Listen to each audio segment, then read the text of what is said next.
Good morning. नमस्कार, आदाब, सत श्री अकाल, वेलकम, सुस्वागतम सभी लोगों का।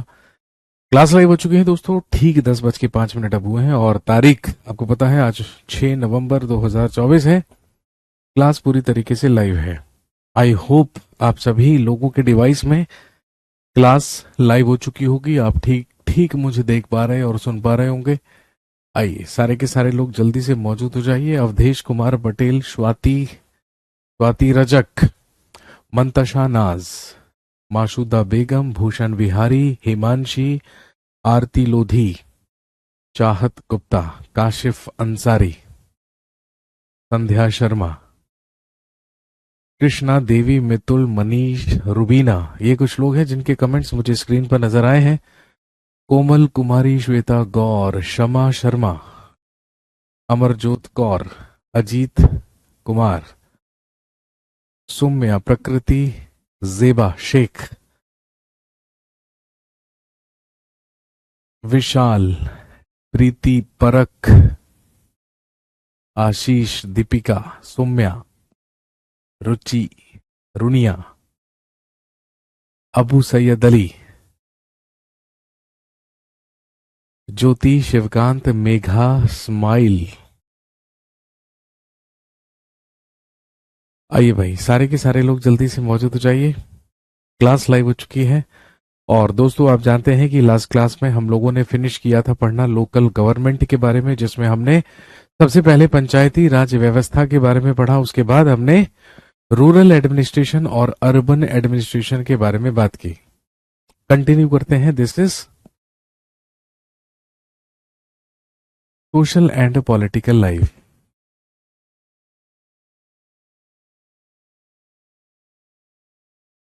ये है सामाजिक एवं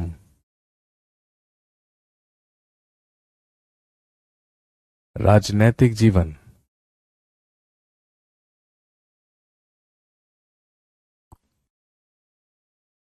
सोशल एंड पॉलिटिकल लाइफ, सामाजिक एवं राजनैतिक जीवन। सर, छठ पूजा की हार्दिक शुभकामनाएं। जी, आपको भी बहुत बहुत शुभकामनाएं छठ पर्व की, छठ पूजा की। आज दोस्तों हम पढ़ने वाले हैं अपना अगला टॉपिक, दैट इज लाइवलीहुड्स।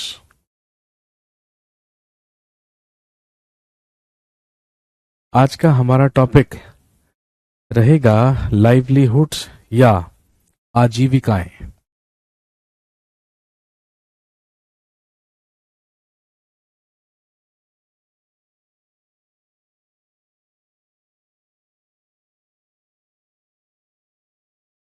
आज हम बात करेंगे लाइवलीहुड्स के बारे में या आजीविकाओं के बारे में। दोस्तों, आप अच्छी तरीके से जानते हैं कि विभिन्न कार्य करके, विभिन्न सर्विसेज देकर या विभिन्न प्रोफेशन से या विभिन्न व्यापार से हमें जो भी आमदनी प्राप्त होती है, जिससे हम अपना जीवन निर्वाह करते हैं, जिससे हम अपने स्टैंडर्ड ऑफ लिविंग को मेंटेन रखते हैं, या जिससे जीवित रहने के पर्याप्त संसाधनों को प्राप्त करते हैं, उन्हीं को लाइवलीहुड्स कहा जाता है, उन्हीं को आजीविकाएं कहा जाता है। हमको एनसीईआरटी का नोट्स नहीं मिल रहा है। श्रेया चंद कौशिक, बेटे मैंने कल भी तो आपको बताया था, लाइव डेमोन्स्ट्रेशन दिया था मैंने कल भी आपको। ऐसा कैसे हो सकता है कि आपको नोट्स नहीं मिल रहा है एनसीईआरटी का? अब अगर आपको एनसीईआरटी का नोट्स ही नहीं मिलेगा तो फिर आप पढ़ोगे कैसे, ये बताइए।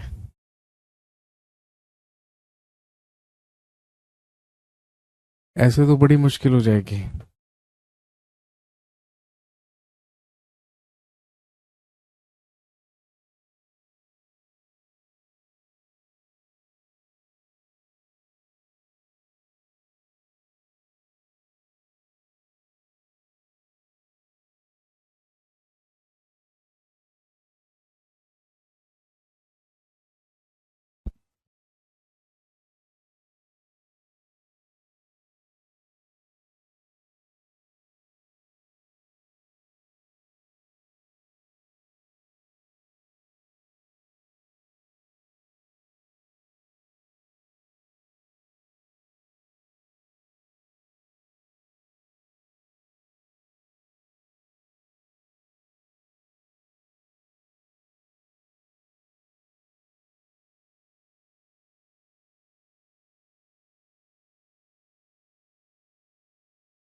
सर आपके नोट्स नहीं मिल रहे हैं।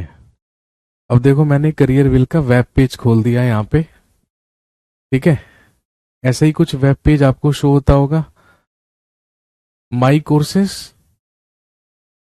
ठीक है, जब हम माई कोर्सेज में जाएंगे तो आप देख सकते हैं सीटेट दिसंबर 2024 पेपर 1 और 2। ठीक है, अब आप इसको खोलेंगे। खोलिए आपने। अब यहां पर आप नोट्स सेक्शन में जाएंगे, और जब आप नोट्स सेक्शन में जाएंगे तो यहां पर देखिए, जब आप इसको स्क्रॉल करेंगे इधर, ये लीजिए यहां पर आ रहा है एनसीईआरटी की नोट्स।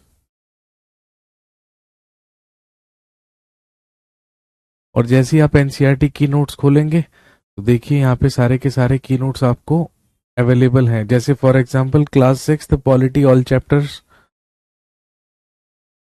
तो लीजिए भाई। अभी जो चैप्टर मैंने शुरू किया है, ठीक है, ये कौन सा चैप्टर है?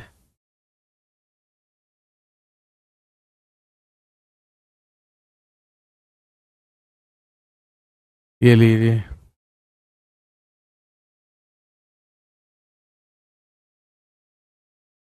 ये चैप्टर अभी हमने स्टार्ट किया है।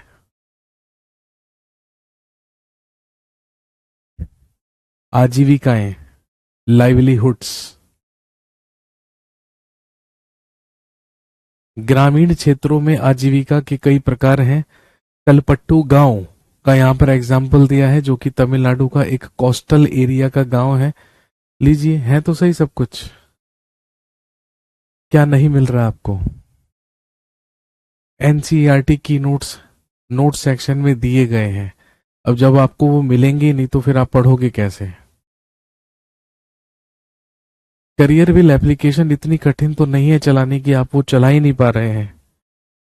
उसमें अगर आपको कुछ ढूंढना पड़े तो आप ढूंढ ही नहीं पा रहे हैं, ऐसा कैसे हो सकता है?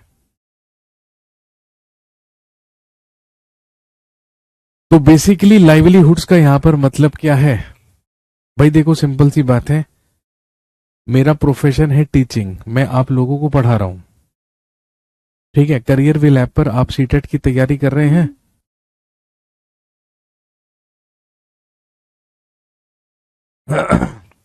सर इंग्लिश में भी है ना? जी हाँ बिल्कुल, इंग्लिश में भी है, हिंदी में भी है, दोनों भाषाओं में नोट्स हैं। आप साफ साफ देख सकते हैं, चाहे तो प्रिंट आउट निकाल के अपने पास रख सकते हैं, वो आपके काफी हेल्प आपको करेगा, काफी काम आपके आएगा। सर मिल गए हैं सब नोट्स? जी बिल्कुल, मिल भी जाने चाहिए। अब मैंने आपसे कहा कि भाई मेरा प्रोफेशन टीचिंग का है, मैं आपको सीटेट की तैयारी कराने के लिए एसएसटी पढ़ाता हूं, और इसके अलावा मेरा और कोई प्रोफेशन नहीं है, इसके अलावा मेरी कोई और जॉब नहीं है। तो कहने का मतलब यह है, अपनी आजीविका चलाने के लिए, जीवित रहने के लिए हमें जिन जिन चीजों की आवश्यकता होती है, उन सारी की सारी चीजों की आवश्यकताओं की पूर्ति करने के लिए ही मैं इस प्रोफेशन में हूं। क्योंकि जब मैं आपको पढ़ाता हूं, या जब मैं बैच में आपको यहां पर आकर पढ़ाता हूं, तो उससे मुझे क्या मिलती है? कुछ सैलरी मिलती है, कुछ वेतन मिलता है। और वो जो वेतन हमें मिलता है, और वो जो सैलरी हमें मिलती है, हम अपनी लाइवलीहुड, अपनी आजीविका उसी प्रोफेशन से चलाते हैं। तो कहने का मतलब, अपना जीवन यापन करने के लिए, अपनी जीवन शैली को मेंटेन करने के लिए, स्टैंडर्ड ऑफ लिविंग को मेंटेन करने के लिए हम जो भी कार्य करते हैं, उसी से हमारी क्या चलती है? आजीविकाएं चलती हैं, लाइवलीहुड चलती हैं। अब आपके चैप्टर में दिया गया है कि गांव की आजीविकाएं और शहर की आजीविकाएं किस किस तरीके से एक दूसरे से क्या होती हैं? अलग होती हैं, एक दूसरे से भिन्न होती हैं। तो सबसे पहले हम जान लेते हैं about rural livelihoods.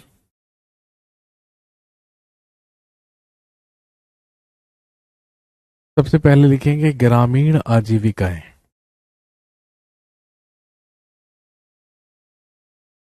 Rural livelihoods या ग्रामीण आजीविकाएं।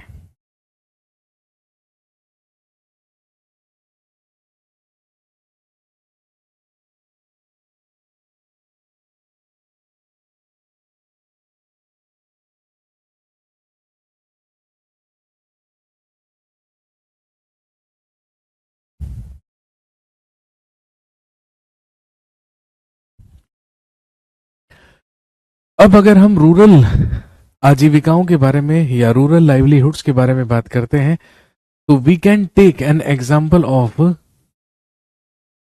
कलपट्टू विलेज। तमिलनाडु का एक गांव है जो कहलाता है कलपट्टू गांव। ये तमिलनाडु में है।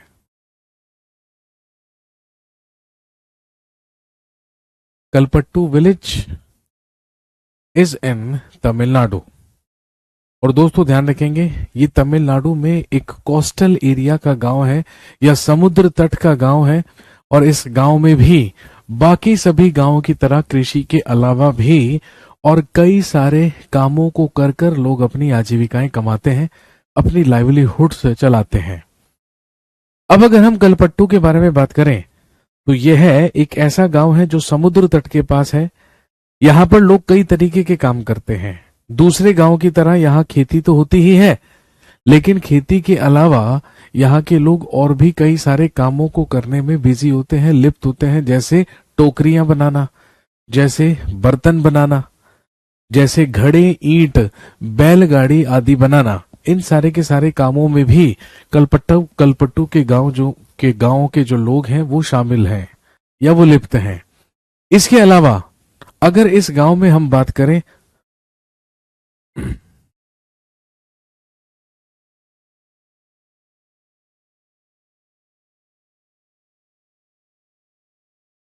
यहां पे कुछ लोग नर्स, शिक्षक, धोबी, बुनकर, नाई, साइकिल ठीक करने वाले हैं और कुछ लोहार के रूप में काम करते हैं।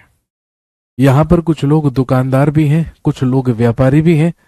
कहने का मतलब सारे के सारे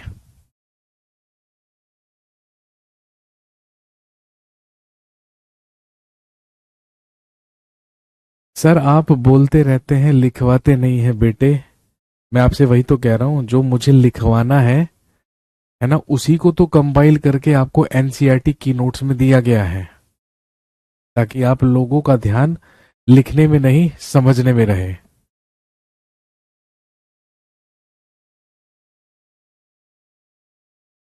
अब जो मुझे लिखवाना है ना आपको, जो मुझे आपको लिखवाना है वही आपकी एनसीईआरटी की नोट्स में लिखा हुआ है।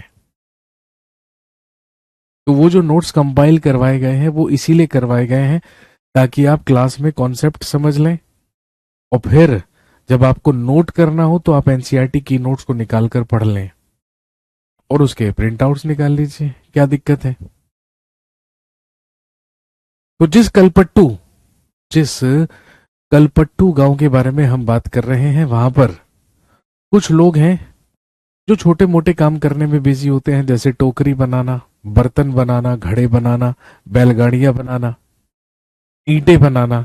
और इसके अलावा वहां पर कुछ और प्रोफेशन के भी लोग हैं, जैसे धोबी हो गए, जैसे नाई हो गए, नर्सिस हो गए, जैसे टीचर्स हो गए।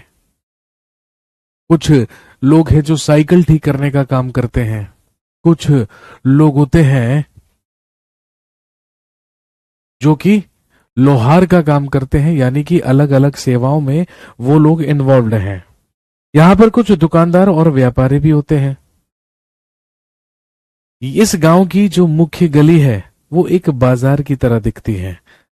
और आप जानते हैं, किसी भी गांव में जो मेन रोड होती है, जो मुख्य गली होती है, वहीं पर कुछ छोटी मोटी दुकानें या शॉप्स हमें देखने को मिलती हैं। तो आप कह सकते हैं कि इस गांव की जो मुख्य गली है वो बाजार की तरह दिखती है। उसमें लोग तरह तरह की कई छोटी छोटी दुकानें चलाते हैं। जैसे वहां पर चाय की दुकानें हैं, कोई सब्जी बेचता है, किसी की कपड़े की दुकान है। कुछ ऐसी दुकानें हैं जहां पर बीज और खाद मिलते हैं, या कुछ चार एक दुकानें ऐसी भी हैं जहां पर चाय के साथ साथ कुछ हल्का फुल्का नाश्ता और टिफिन सर्विसेज का भी अरेंजमेंट होता है, जहां से कुछ खाने का सामान, यानी कि कुछ खाने के लिए और कुछ छोटा मोटा हल्का स्नैक्स और नाश्ता भी मिलता है। इस तरीके का है कलपट्टू गांव, जो कि तमिलनाडु के कोस्टल एरिया में क्या करता है, एग्जिस्ट करता है।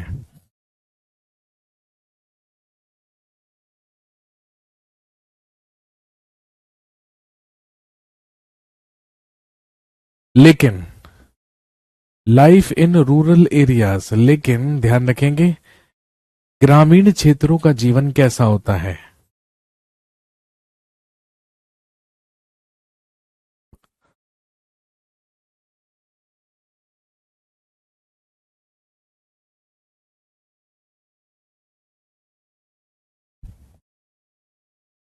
सर, मछली पकड़ना और बेचना हो सकता है, बिल्कुल हो सकता है, क्योंकि गांव कोस्टल एरिया में है।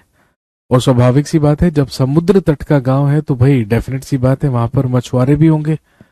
मछली पकड़कर, मछलियों को बेचकर भी अपना जीवन निर्वाह करते होंगे, अपनी लाइवलीहुड चलाते होंगे। दोस्तों, अगर हम ग्रामीण क्षेत्रों की बात करें तो ज्यादातर ग्रामीण क्षेत्र के जो लोग हैं वो केवल उन्हें काम फसल कटाई के मौसम में ही मिलता है, और वहां पर लोग एग्रीकल्चरल लेबरर्स के रूप में ज्यादा काम करते हैं। वैसे तो अगर आप पूरे इंडिया की ही बात करेंगे, तो अगर हम पूरे इंडिया की बात करें तो हमारे पूरे के पूरे देश में आज भी 2/3 खेतीहार मजदूर ऐसे मजदूर हैं जिनके पास अपनी भूमि नहीं है, जो कि दूसरों की भूमियों पर खेतीहार मजदूर के रूप में काम करते हैं। तो गांव में ज्यादातर लोगों को काम तभी मिलता है जब फसल की बुआई होती है, रोपाई होती है या कटाई होती है। कहने का मतलब, परमानेंटली उनके पास जीवन निर्वाह चलाने के संसाधन नहीं है, रिसोर्सेज नहीं है। उन्हें, है ना, मौसम के अनुसार या फसल के अनुसार ही काम मिलता है, क्योंकि वो एग्रीकल्चरल लेबरर्स के रूप में काम करते हैं। लोग दिहाड़ी मजदूर के रूप में काम करते हैं। महिलाओं को अपने घरेलू कर्तव्यों के साथ साथ बाहर के भी काम करने पड़ते हैं। जी बिल्कुल, महिलाएं घर की देखरेख, घर की साफ सफाई, घर में भोजन बनाना आदि कार्य तो करते ही हैं, या दूर से पानी लेकर घरों में लेकर आना, ये काम तो है ही महिलाओं के। लेकिन इनके अलावा भी महिलाओं को कुछ बाहरी कार्य भी करने पड़ते हैं। लोगों को अपने मूल अस्तित्व या मूलभूत आवश्यकताओं को पूरा करने में भी कठिनाई होती है। बिल्कुल भाई, ज्यादातर अगर हम लेबर क्लास की बात करें, मजदूर वर्ग की बात करें, तो उनके पास इतने ज्यादा संसाधन नहीं है, उनके पास इतने ज्यादा रिसोर्सेज नहीं है कि वो अपने स्टैंडर्ड ऑफ लिविंग को अच्छा कर सकें। स्टैंडर्ड ऑफ लिविंग तो बहुत दूर की बात है, अगर वो अपनी बेसिक नेसेसिटीज को भी फुलफिल कर लें तो वो भी काफी है, क्योंकि उन्हें अपनी मूलभूत आवश्यकताओं को पूरा करने में भी, अपनी बेसिक नेसेसिटीज को पूरा करने में भी बहुत ज्यादा मुश्किल का सामना करना पड़ता है। और हमारे देश के आज भी लगभग 2/3 2/3 एग्रीकल्चरल लेबरर्स ऐसे हैं, जो कि ऐसे लेबरर्स हैं, ऐसे मजदूर हैं जिनके पास अपनी जमीनें नहीं है, जो दूसरों की जमीनों पर खेतीहार मजदूर के रूप में क्या करते हैं, काम करते हैं। और क्योंकि किसानों के पास पैसा नहीं होता है, इसलिए वो मजबूर होते हैं कर्जा लेने के लिए, लोन लेने के लिए, और वो कर्ज के ही जाल में क्या हो जाते हैं, फंस जाते हैं।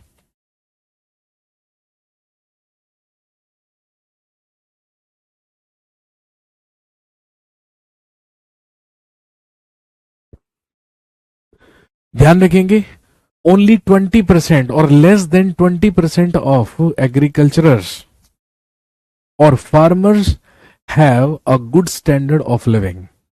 अगर हम अपने देश की बात करें तो हमारे देश में लगभग 20% किसान ही ऐसे हैं, या शायद 20% से भी कम किसान ऐसे हैं जो एक अच्छी जीवन शैली को मेंटेन कर सकते हैं, या जो ये दावा कर सकते हैं कि भाई हमारी मूलभूत आवश्यकताएं हम आसानी से पूरी कर लेते हैं, और हमारी एक जीवन शैली जो है वो अच्छी है।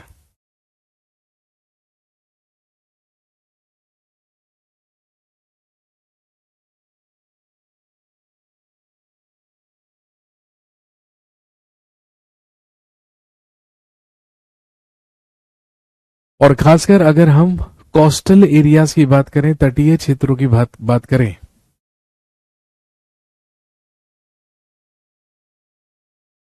सर ये तो जेंडर भेदभाव भी है कि महिलाएं ही पानी लेकर आए।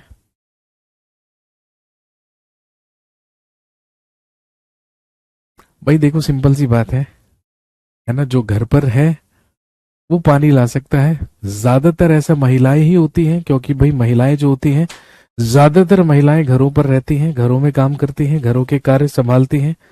हम ग्रामीण क्षेत्रों की बात कर रहे हैं, है ना। लेकिन शहरी क्षेत्रों की अगर बात करें तो भाई साहब ऐसा नहीं होता है। शहरी क्षेत्रों में तो महिलाएं सीधा ब्लिंकिट से ऑर्डर करती हैं, है ना, और बिस्लरी की बोतल सीधा घर पे। फर्क है। हम तो केवल और केवल ग्रामीण क्षेत्रों के बारे में बात कर रहे हैं, हम तो केवल ग्रामीण उपजीविकाओं के बारे में बात कर रहे हैं। अब क्योंकि हमने कलपट्टू गांव का क्या लिया है, एग्जाम्पल लिया है, तो क्योंकि एक ये कोस्टल एरिया का गांव है, तो स्वाभाविक सी बात है यहाँ पर काफी सारे लोग ऐसे हैं जो मछली पकड़ना जिनका मुख्य व्यवसाय होता है। मछली पकड़ना और मछली पकड़कर उन्हें बेचना और उसी से प्राप्त आमदनी से अपनी आजीविकाएं चलाना, ये मुख्य कार्य होता है किसका, ये मुख्य काम होता है किसका, कलपट्टू गांव के लोगों का।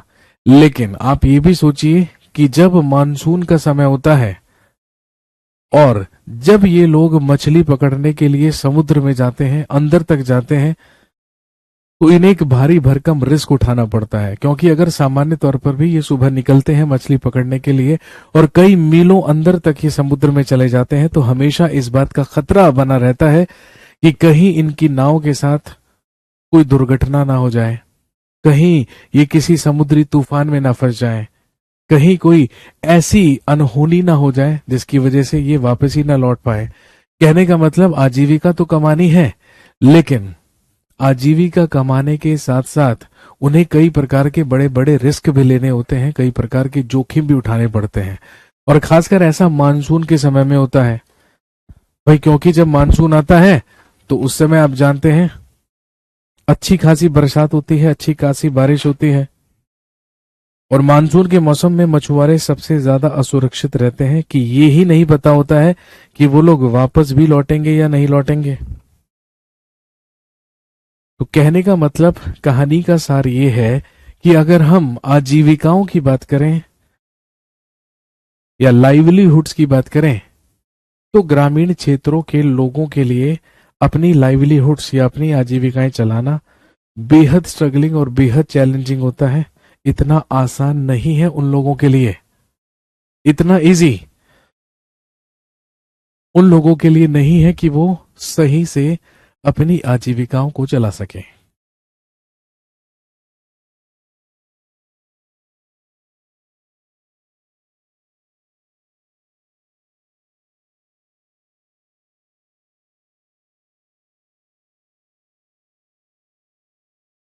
लेकिन वही अगर हम ग्रामीण आजीविकाओं को शहरी आजीविकाओं से कंपेयर करें, तो शहर में लोगों के द्वारा कुछ अन्य तरीकों से अपनी आजीविकाएं चलाई जाती हैं। तो चलिए देख लेते हैं।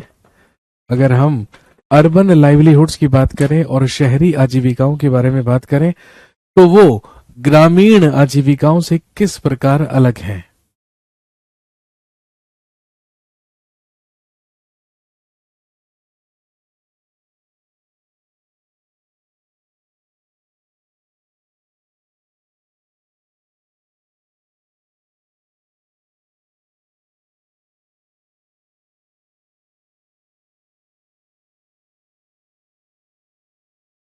अर्बन लाइवलीहुड्स या शहरी आजीविकाएं।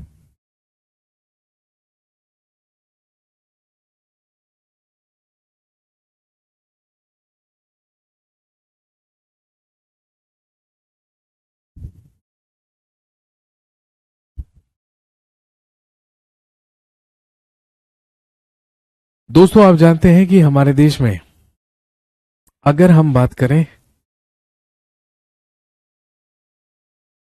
There are more than 5,000 towns in India. Bharat में लगभग कस्बों की संख्या 5,000 से अधिक है। और जिसमें से आसानी से हम 27 बड़े शहरों का दावा कर सकते हैं, या आप कह सकते हैं कि there are about 27 big cities in India.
और आप जानते हैं हमारे देश में 4 मेट्रोपॉलिटन सिटीज भी हैं,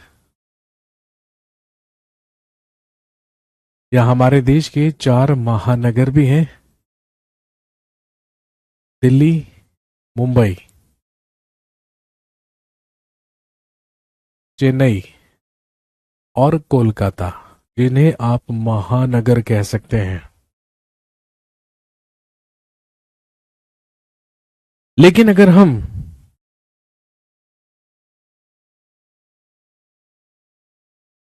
ऑक्यूपेशंस की बात करें तो लिखेंगे ऑक्यूपेशंस इन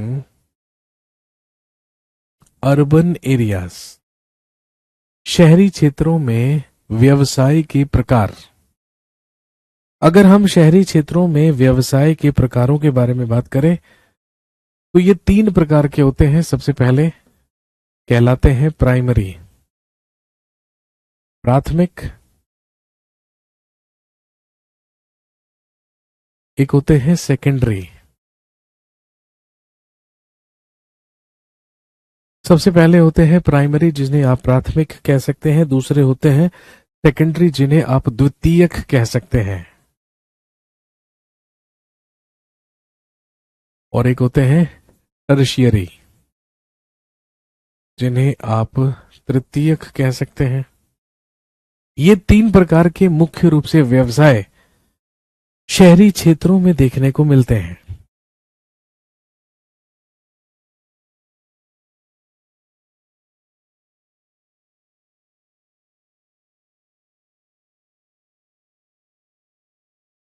अगर हम प्राइमरी ऑक्यूपेशन की बात करें या प्राथमिक व्यवसाय की बात करें तो इसके अंतर्गत आते हैं पीपल,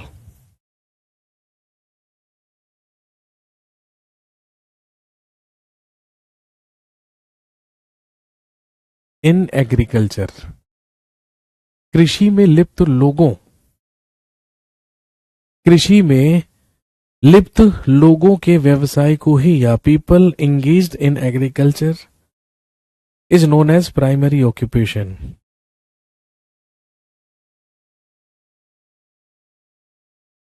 सेकेंडरी में आ जाता है मैन्युफैक्चरिंग,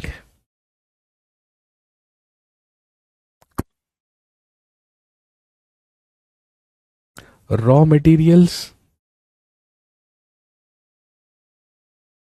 एंड प्रोसेसिंग।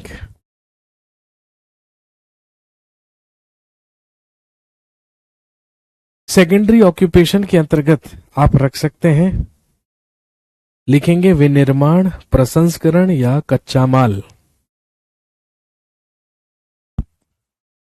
और ध्यान रखेंगे पीपल एंगेज्ड इन सर्विसेज, और वो लोग जो सेवाओं में लिप्त होते हैं, जो सेवाओं में एंगेज्ड होते हैं, उन्हीं को टर्शियरी या तृतीयक व्यवसाय कहा जाता है।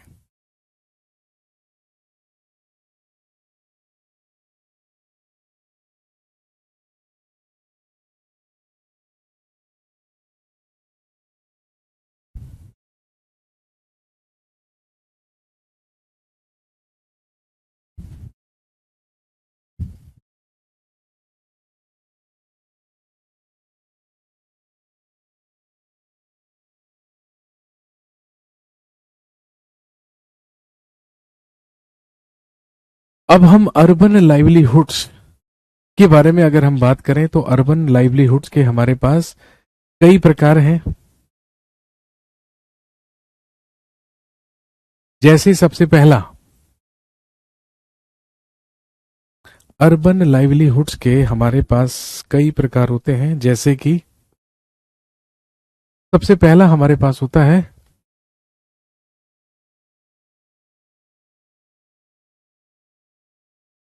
People working in factories.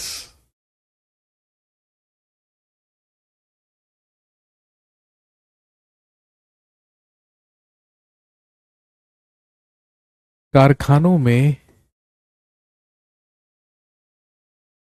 कार्य कर रहे लोग।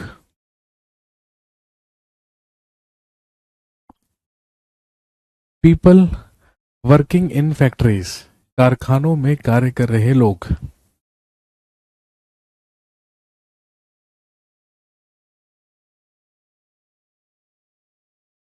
शहरी क्षेत्रों में विभिन्न प्रकार के लोग रहते हैं और वो विभिन्न प्रकार की ही जीविकाओं में होते हैं, जैसे कारखानों के मजदूर, श्रमिक जो दिन रात मेहनत करते हैं लेकिन उन्हें अच्छा वेतन नहीं मिल पाता।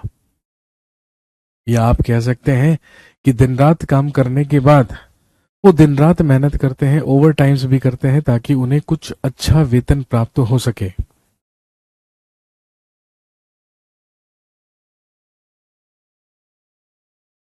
दूसरे होते हैं शॉपकीपर्स एंड बिजनेसमैन, दुकानदार एवं व्यापारी। तो शहरों में ही विभिन्न प्रकार की चीजों को बेचने और खरीदने का कार्य भी करते हैं। वहां पर कई दुकानदार और व्यवसायी होते हैं जो विभिन्न चीजों का आदान प्रदान करते हैं।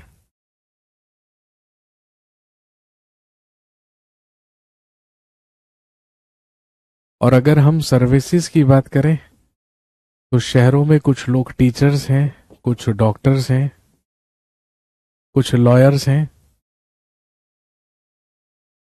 एटसेट्रा। शहरों में कुछ लोग डॉक्टरी कर रहे हैं, कुछ टीचर्स हैं यानी कि कुछ शिक्षक हैं, शिक्षण कर रहे हैं। तो वहीं पर कुछ लोग वकालत करके भी और ऐसी सेवाएं प्रदान करके भी अपनी आजीविकाएं चला रहे हैं।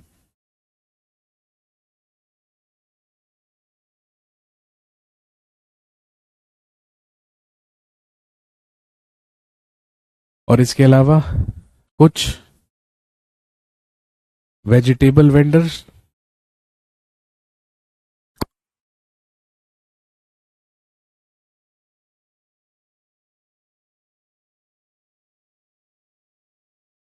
Domestic servants. कुछ वेजिटेबल वेंडर्स हैं यानी कि कुछ सब्जी विक्रेता हैं, कुछ घरेलू नौकर हैं और कुछ गारमेंट ट्रेडर्स भी हैं।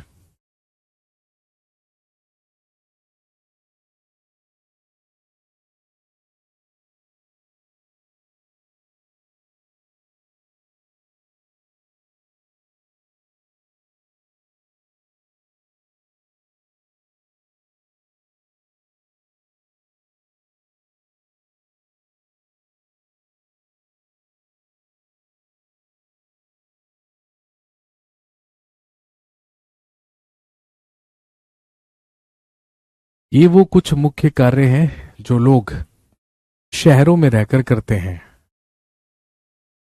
तो आप देखेंगे कि रूरल लाइवलीहुड और अर्बन लाइवलीहुड में काफी फर्क है। जहां एक तरफ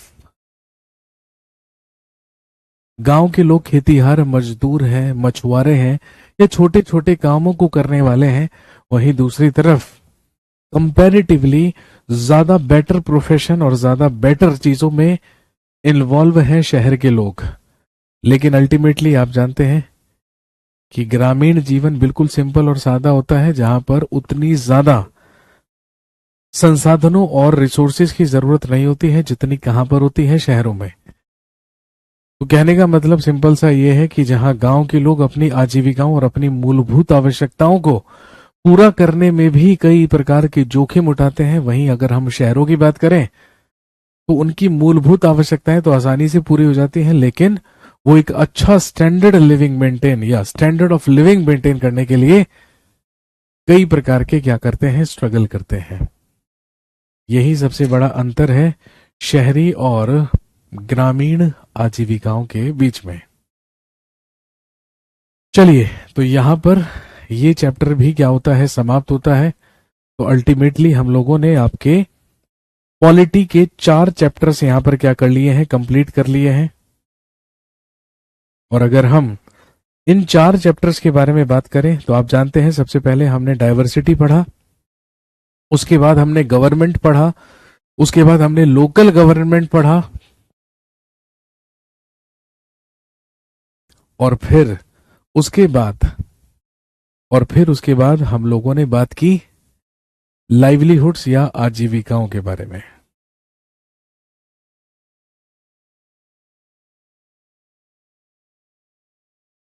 समझ गए बात? एनसीईआरटी की नोट्स खोलेंगे तो वहां पर आपको इसके नोट्स मिल जाएंगे, आप वहां से इसको रीड आउट कर लीजिएगा। चलिए मिलते हैं अगली क्लास में। Thank you very much, have a nice day.